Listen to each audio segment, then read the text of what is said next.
इम्तिहान पास हो गया तो अभी खुशी के आंसू भी आ रहे हैं।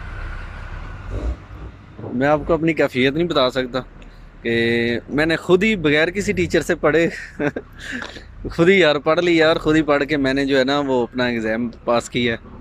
और इसके लिए मैं बहुत शुक्रिया करता हूँ जो मेरे टीचर हैं। टीचर ही उनको मैं कहता हूँ जी, हमारे इंडिया से हैं सरदार जी।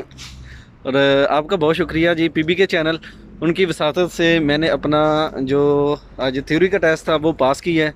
और 30 सवाल थे, 30 सवाल में से जो है वो हमने 3 गलतियों की गुंजाइश थी। तो मैंने 20 मिनट का जो स्केदा था वो अल्हम्दुलिल्लाह 7 मिनट में किया।